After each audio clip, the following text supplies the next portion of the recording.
Good morning class. आज हम class 11 का अकाउंटेंसी का चैप्टर 5 करेंगे जो कि अकाउंटिंग इक्वेशन है।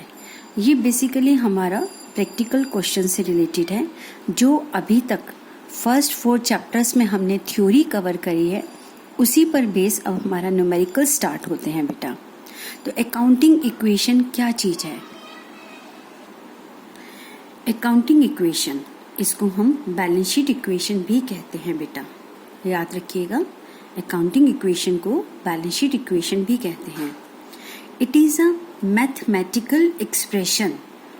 ये एक मैथमेटिकल एक्सप्रेशन है विच शोज दैट, जो बताता है the total assets and total liabilities of a firm are equal, जो हमेशा इक्वल होती हैं टोटल एसेट्स और टोटल लायबिलिटीज किसी भी बिजनेस की।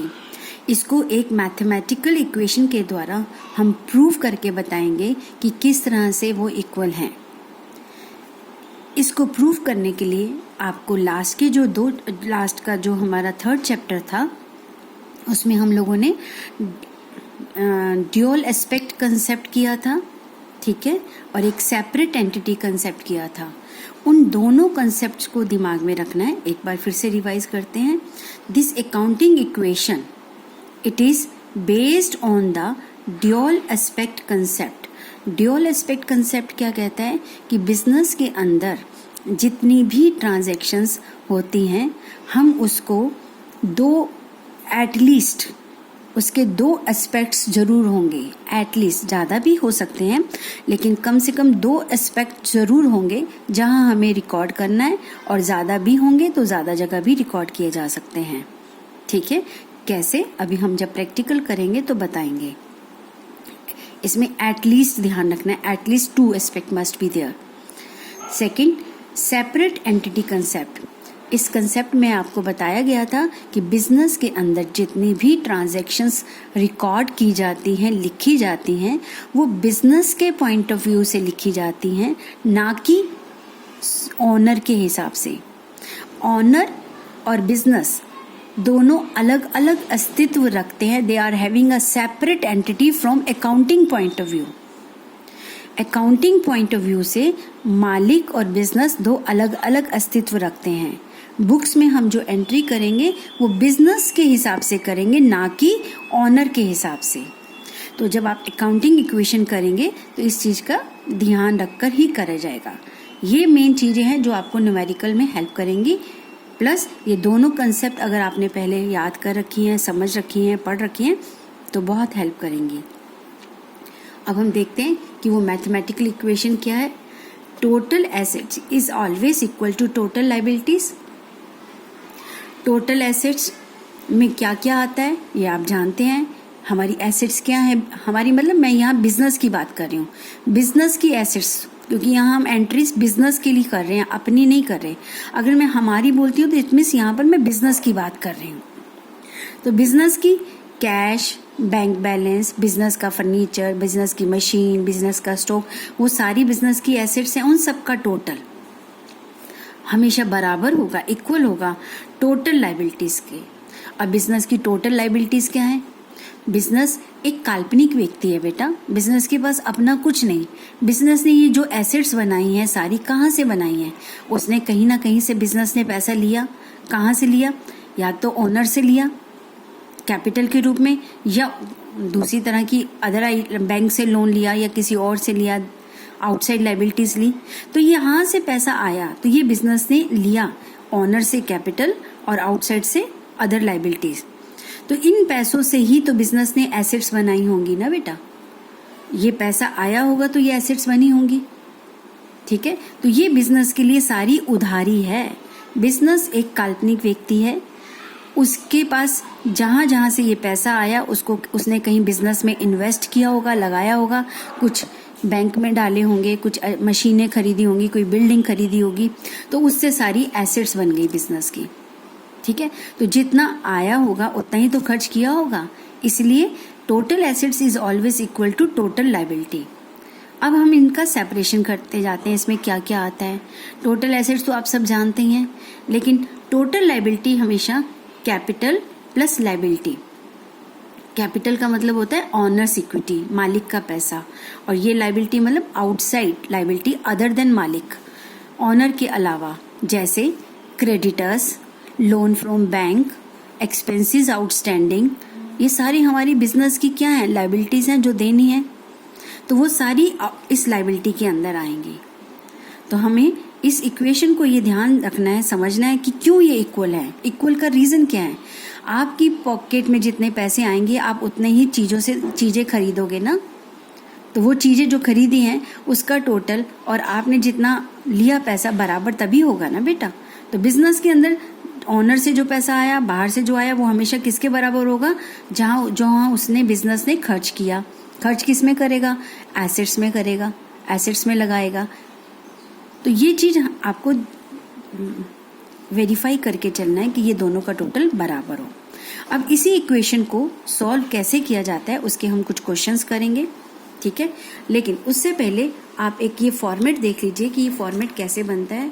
ट्राई कीजिए कि ये क्वेश्चंस आप 2 पेजों पर करें इस तरह से, क्योंकि ये इस तरह से इक्वेशन यहाँ से स्टार्ट होती है, सीरियल नंबर, यहाँ पर हम पर्टिकुलर्स लिखते हैं, यहाँ पर total assets equal to capital plus liabilities, ठीक है।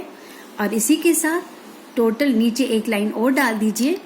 क्या लाइन डालनी है कि टोटल एसेट्स में क्या क्या आती हैं, ये हमें क्वेश्चन पढ़कर पता चलेगा।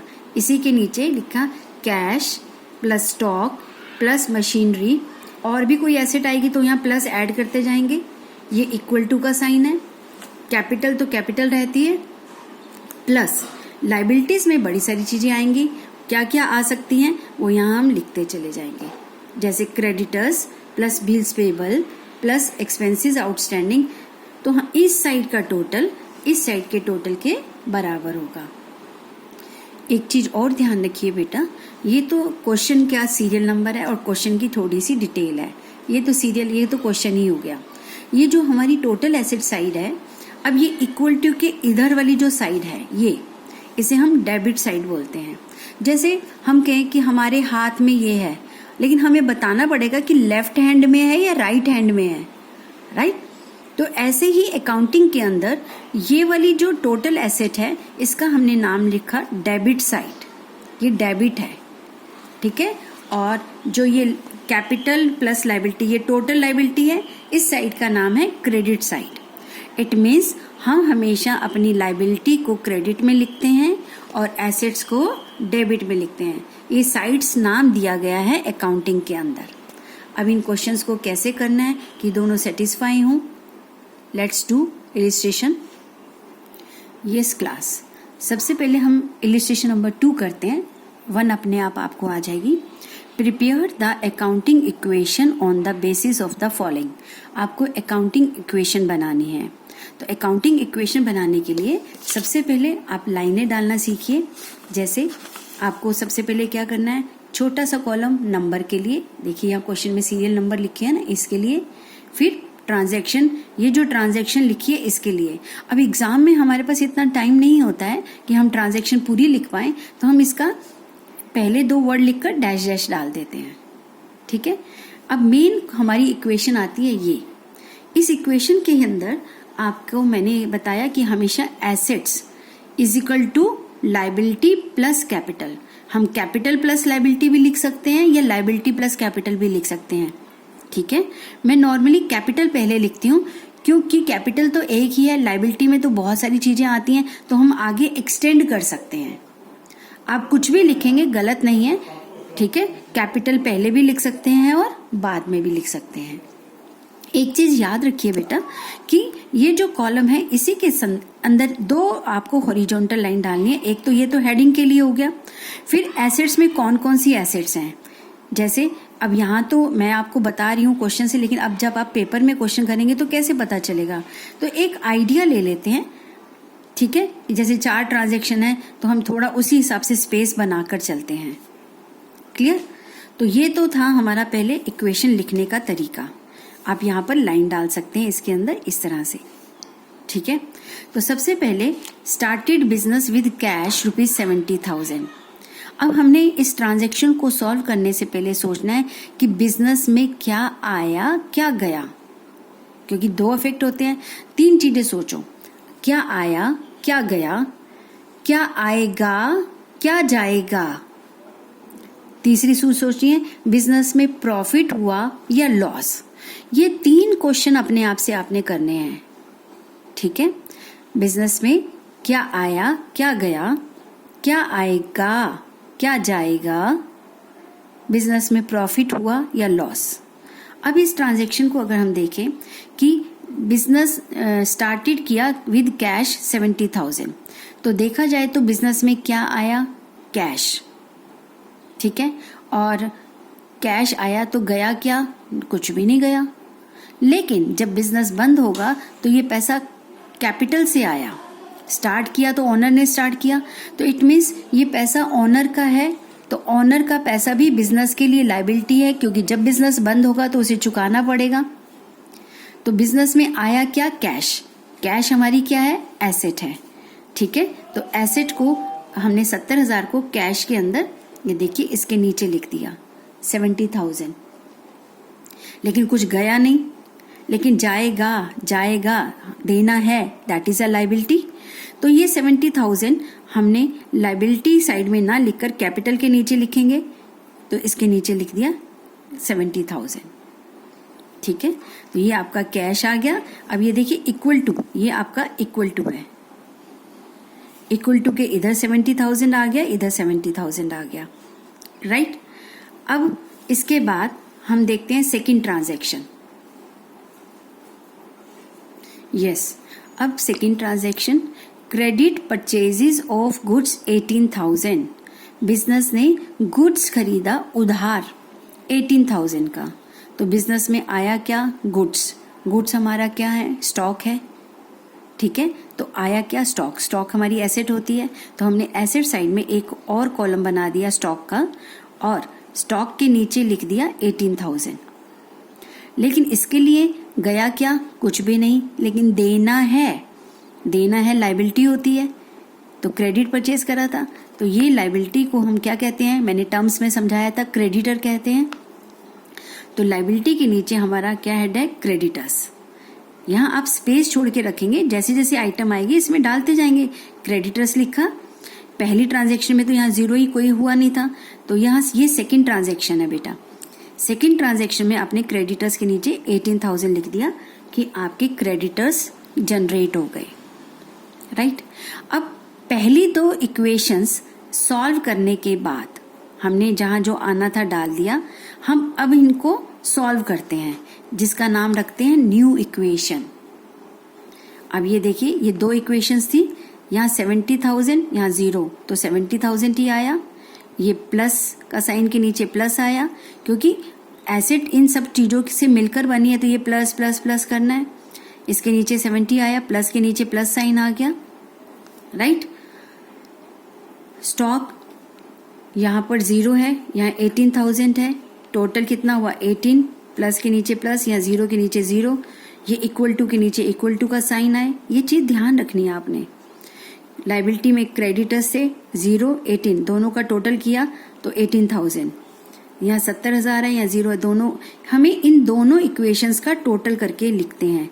जो टोटल करके आएगा वो कहलाती है न्यू इक्वेशन। अब हमें साथ के साथ चेक भी करना है, इक्वल टू के इधर 70,000 और ये दोनों 88,000 है, इक्वल टू के इधर 88,000, यानी हमारी इक्वेशन सेटिस्फाई है, दोनों का टोटल दोनों से बराबर आ रहा है। और ये बराबर आना चाहिए, नहीं आएगा तो इसका मतलब आप कहीं गलती कर रहे हैं, ठीक है। तो पहली दो इक्वेशंस को, ट्रांजैक्शंस को सॉल्व करके जो इक्वेशन आती है टोटल, उसे हम न्यू इक्वेशन कहते हैं। अब इस न्यू इक्वेशन में तीसरी ट्रांजैक्शन सॉल्व करेंगे। तीसरी ट्रांजैक्शन क्या है, payment made to the creditor in full settlement of ₹17,500। हमने क्रेडिटर्स को पैसा दिया, फुल सेटलमेंट यानी पूरा सेटल कर दिया, 17,500। अब जब यहाँ इन्होंने फुल सेटलमेंट वर्ड लिख दिया तो बेटा आपको थोड़ा दिमाग लगाना पड़ेगा, चेक करना पड़ेगा कि हमने क्रेडिटर को देना कितना था। ऊपर देखो, हमने इनसे माल खरीदा था उधार, इन्हें 18,000 रुपीज देने थे। अब 18,000 के बदले हम इसको फुल सेटल कर रहे हैं। भाई अब तेरा हिसाब नक्की, अब सेटलमेंट हो गई, लेकिन 17,500 देकर। इसका मतलब बिजनेस ने 500 रुपये यहाँ पर डिस्काउंट करवा लिया, बचा लिया। तो यहाँ पर बिजनेस को 500 रुपये का फायदा हो गया।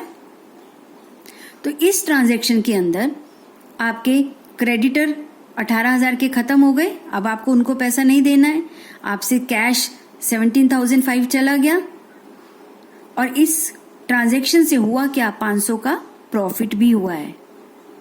इसको कैसे करेंगे? सबसे पहले आपके पास बिजनेस में आया क्या? कुछ भी नहीं। गया क्या? कैश 17,500। तो ये कैश का कॉलम है, इसमें से आपने माइनस, ये थर्ड ट्रांजैक्शन है, माइनस 17,500 लिख दिया। आया क्या गया देख लिया। दूसरा, आएगा नहीं, कुछ जाएगा, देना है। यस, हमने क्रेडिटर्स को पेमेंट देनी है तो क्रेडिटर्स कम करने पड़ेंगे।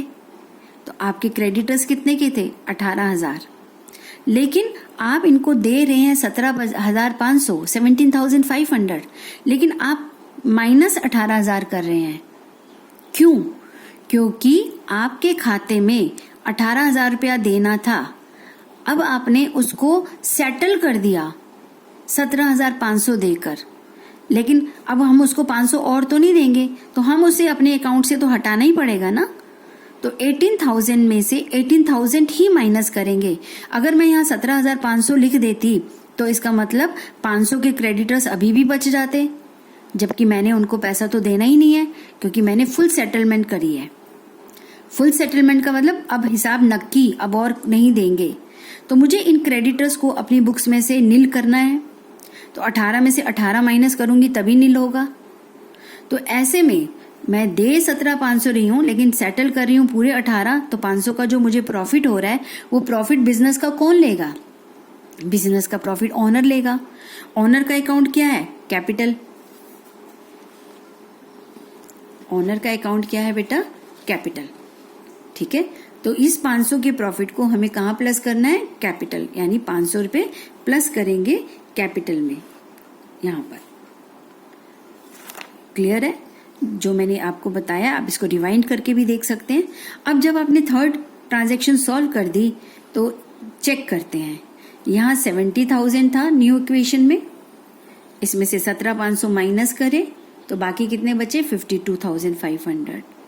प्लस के नीचे प्लस, यहाँ जीरो रह गया, कुछ नहीं आया था, तो 18,000 प्लस के नीचे प्लस, यहाँ जीरो है दोनों में, क्योंकि अब हम इन दोनों को सॉल्व, यहाँ लाइन डाल देते हैं। अब हमें ऊपर नहीं देखना, क्योंकि हमारे पास न्यू इक्वेशन आ गई। न्यू इक्वेशन और जो नई इक्वेशन, दोनों को सॉल्व करने पे यहाँ जीरो आया, इक्वल टू के नीचे इक्वल टू। यहाँ 18,000 था, माइनस 18,000 सेटल कर दिया, फुल सेटल, कि अब हमें तुम्हें कोई पैसा नहीं देना। माइनस करने के बाद यहाँ कितना रहा? जीरो। प्लस के साथ प्लस। अब यहाँ 70,000 था, ये 500 कुछ नहीं लिखा है तो प्लस हो रहे हैं, क्योंकि प्रॉफिट है, प्रॉफिट ओनर लेगा। अब ओनर का पैसा कैपिटल 70,000 से बढ़कर 70,500, 70,500 हो गई, क्योंकि उसने प्रॉफिट अर्न किया। ठीक है, तो ये जो दोनों का सॉल्व करके जो इक्वेशन बनती है उसे हम लिखते हैं न्यू इक्वेशन। याद रखेंगे क्या लिखते हैं उसे हम? New equation. यहाँ मैंने न्यू इक्वेशन लिखा है ना। अब हमारी ये तीनों ट्रांजैक्शन सॉल्व हो गई। अब न्यू इक्वेशन की अब हमें फोर्थ ट्रांजैक्शन सॉल्व करनी है।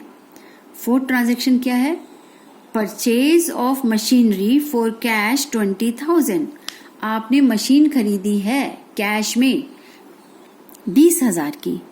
तो बिजनेस में आया क्या? मशीन। गया क्या? कैश। तो मशीन हमारी क्या है? एसेट। तो चलिए अब हमारी अगली इक्वेशन में आपके पास मशीन ऊपर ऐड करा आपने, मशीन के नीचे आपने 20,000 लिखा, 20,000 गया भी कैश, तो ये कैश कॉलम में से 20,000 माइनस कर दिए। मशीनरी में प्लस हो गए, कैश में माइनस हो गए। अगर हम इसको सॉल्व करेंगे तो इस 52,500 में से ये माइनस करके बचे कितने 32,500। यहाँ सेम आ गया, ज़ीरो है, यहाँ ज़ीरो में प्लस किया 20,000 इक्वल टू के नीचे ये सेम, ये सेम। अब ये हमने ठीक करा है या गलत, इसको हमें चेक भी करना है। चेक कैसे करते हैं, इन तीनों का टोटल 70,500 आ रहा है और इक्वल टू के इधर का टोटल 70,500 ही आ रहा है। इट मीन्स दोनों टोटल बराबर है। यहाँ पर आप टोटल करके लिखेंगे 70,500 इक्वल टू 70,500, तो हम कहेंगे इक्वेशन सेटिस्फाई है। तो इस तरह से हमें अपनी ट्रांजैक्शंस को अकाउंटिंग इक्वेशन में दिखाना होता है। प्रॉब्लम बच्चे कहाँ करते हैं बेटा कि वो एसेट्स के नीचे कितनी आइटम्स के हेड बनाने हैं वो ध्यान नहीं रखते हैं। तो कितनी आइटम्स आएंगी, तो एक बार जब हम क्वेश्चन पढ़ते हैं तो उससे आइडिया मिल जाता है। सपोज आइडिया नहीं मिलता है तो मैंने अभी रजिस्टर में लाइन डालकर दिखाई है ना, अभी जैसे मैंने यहाँ पर एसेट्स, टोटल एसेट्स के नीचे ये सब हेड बना दिए उसके, और यहाँ मैंने जगह छोड़ दी कि अगर कोई और एसेट आती है ट्रांजैक्शन में तो यहाँ प्लस करके लिख दूंगी, फिर प्लस करके लिख दूंगी। तो एक आइडिया से मैंने जगह छोड़ दी। फिर यहाँ इक्वल टू का साइन डाला, कैपिटल लिखी पहले क्योंकि कैपिटल तो एक ही रहती है, ऑनर है, प्लस मैंने यहाँ लाइबिलिटीज के नीचे थोड़ा स्पेस ज़्यादा छोड़ा है। अगर कोई और लाइबिलिटी आ जाएगी तो ऐड करते जाएंगे, जैसे क्रेडिटर्स, बिल्स पेबल, एक्सपेंसेस जो भी आएगी। तो आप कुछ इस तरीके से करिएगा। यहाँ मैंने 2 पेज एक साथ लिए हैं ताकि नीटली, साफ सुथरा और अच्छे से बन सके। और प्लस के नीचे प्लस का साइन, इक्वल टू के नीचे इक्वल टू, इन चीज़ों को खास ध्यान रखना है। ठीक है, थैंक यू बेटा। नेक्स्ट क्लास में और क्वेश्चन करते हैं।